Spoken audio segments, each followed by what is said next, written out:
को उसकी बनाई हुई डिश पसंद नहीं आती। शेफ कई बार डिश बनाने की कोशिश करता है लेकिन हर बार योंग को पसंद नहीं आती। आखिरकार शेफ परेशान होकर हार मान लेता है और योंग को खुद खाना पकाने को कहता है। वो अपना खाना खुद तैयार करने का फैसला करता है और शाही बावर्ची खाने में दाखिल हो जाता है। वो चाकू उठाता है। ये देखकर नौकरानी परेशान हो जाती है क्योंकि मलिका ने बचपन से ही कभी खाना पकाने की कोशिश भी न की थी। लेकिन वो ये देखकर हैरान हो जाती है कि योंग बड़ी तेजी से सब्जियों को काट रही है। वो हर चीज को अच्छे तरीके से मैनेज करती है और आखिरकार एक बेहतरीन डिश तैयार हो जाती है। योंग अपने कमरे में जाकर खाना खाने बैठ जाती है और साथ ही नौकरानी को भी टेस्ट करवाती है। किचन में शेफ किम योंग के खाने पर तंज करता है और कहता है कि ये खाना सिर्फ देखने में अच्छा लगता है लेकिन खाने में अच्छा नहीं होगा। शेफ बच जाने वाले खाने को जैसे ही चखता है तो उसे वो खाना बहुत ही पसंद आता है। इसके बाद योंग को एक ख्याल आता है कि वो अपना खाना पकाने की महारत से मलिका का दिल जीत सकती है और उसे दोबारा झील को चलाने पर भी राजी कर सकती है। योंग दोबारा किचन में वापस आती है लेकिन शाही शेफ उसे खाने को हाथ भी नहीं लगाने देता। इसलिए वो उसे चैलेंज करता है कि सबसे तेज खाना कौन तैयार करता है। पहले तो वो शेफ इनकार कर देता है लेकिन जब योंग उसे चढ़ाता है तो वो चैलेंज एक्सेप्ट कर लेता है। एक सर्वेंट बेल बजाता है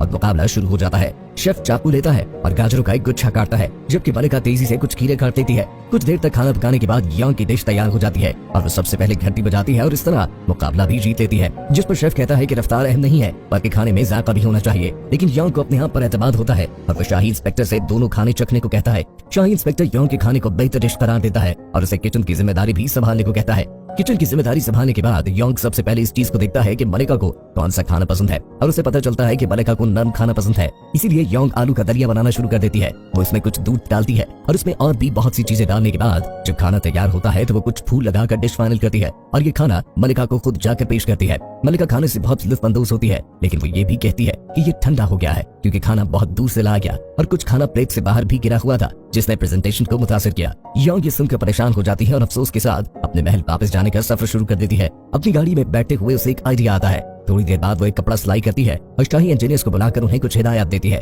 इसके कहने पर इंजीनियर्स फूड डिलीवरी की गाड़ी बनाते हैं जो चारों तरफ कपड़े से ढकी हुई थी। इसके बाद योंग बहुत सारे लजीज खाने तैयार करती है और नई बनाई गई फूड डिलीवरी की गाड़ी में खाना रख कर ले जाने लगती है। मलिका को गर्मा गर्म खाना मिलता है और इस खाने को वो बहुत मजे से खाती है। थोड़ी देर बाद इंजीनियर वापस आते हैं और योंग को खुशखबरी सुनाते हैं कि हमारी इजाद कामयाब साबित हुई। कुछ दिनों बाद बादशाह एक बहुत बड़ी दावत का एहतमाम करता है और मुल्क भर के मेहमानों को बुलाता है लेकिन बदकिस्मती से सब खाना पकाने वाले बीमार हो जाते हैं और शाही बावर्ची खाने में अमले की कमी हो जाती है। योंग उन सब की मदद करने का फैसला करती है। वो किचन में जाकर देखती है कि खाने पीने की चीजें न होने के बराबर है। बहुत कम चीजों के होते हुए योंग सोचती है कि उसे कुछ अलग करना होगा। योंग नौकरानियों के साथ आलू की मुनफरिद डिश तैयार करती है। वो आलू को छील कर छड़ी के गिर्द लपेट देती है और उसे कढ़ाई में फ्राई करती है जिससे वो कुरकुरे और करारे हो जाते हैं। मेहमान पहली डिश देखकर मायूस हो जाते हैं क्योंकि वो शाही खाने में कुछ और की तवक्को कर रहे थे लेकिन जैसे ही वो चखते हैं तो वो हैरान हो जाते हैं। योंग की दूसरी डिश ज्यादा काम करने वाली थी क्योंकि किचन में गोश्त नहीं था। इसीलिए वो कुछ फलियों का इस्तेमाल करके बर्गर बनाने की कोशिश करती है। योंग अपनी इजाद से बहुत खुश है और वो इसका नाम मैकडॉनल्ड रखती है। इसके बाद मेहमानों को एक टमाटर के साथ बर्गर पेश किया जाता है और ये खाना भी मेहमानों को बहुत लजीज लगता है। आखिरी खाने के लिए योंग एक जेली बनाती है और खाना खाने वाले मेहमानों को उसके ऊपर एक नोट भी लिखा मिलता है जो था कि मीठा खाने के बाद आप अपनी किस्मत पढ़ सकते हैं। मेहमान जेली से लुत्फानंदोज होते हैं और अपनी अपनी किस्मत पढ़कर खुश होते हैं। मलिका भी इस दावत में होती है और वो योंग की महारत देखकर बहुत मुतासिर होती है। आखिरकार वो योंग से कहती है कि कुछ भी मांगना चाहो तो तुम मांग सकती हो और योंग झील को दोबारा भरने को कहता है। मलिका उसकी बात मान लेती है और नौकरों को झील भरने का हुक्म दे देती है। लेकिन अफसोस की बात यह है कि ये 19वीं सदी है और इस काम में मदद करने के लिए कोई जदीद मशीनरी मौजूद नहीं है। इसीलिए नौकर लकड़ी की बाल्टियों से पानी भर भर कर झील में डालते हैं। ये अमल बहुत ही सुस्त है और नौकर शहर के कुएं से झील तक का तवील सफर तय कर रहे हैं जिसमें बहुत ज्यादा टाइम लग रहा था। योंग ये देखकर बहुत परेशान हो जाती है लेकिन तभी उसके जहन में एक आइडिया आता है। वो हर नौकर से कहती है कि वो एक जगह ठहरे और बाल्टी को एक शख्स से दूसरे शख्स तक पहुंचाए। लोग इससे बहुत खुश होते हैं क्योंकि ये काम उनको बहुत आसान लगता है और इससे काम भी बहुत तेज हो रहा था। वो सब अपना काम जारी रखते हैं और योंग उन सब की निगरानी करती है। बहुत सारे दिन गुजर जाते हैं लेकिन झील अभी तक नहीं भरी और आखिर योंग इंतजार कर करके थक जाती है। लेकिन एक दिन खुशकिस्मती से बहुत ज्यादा बारिश होती है जिससे आहिस्ता आहिस्ता झील में पानी भरने लगता है। योंग मौसम की तब्दीली देखकर बहुत खुश होती है और बारिश में नाचने लगती है। चंद घंटों बाद झील भर जाती है और योंग झील के किनारे पे जाता है और अपना पत्थर पर नाम लिखता है जिसके बाद वो झील में छलांग लगा देता है और पानी के अंदर डूबने लगता है बिल्कुल इसी तरह जैसे इसके साथ फिल्म के आगाज में हुआ था। लेकिन उसी वक्त वो खुद को अस्पताल में पाता है और ये सब देखकर हैरान रह जाता है।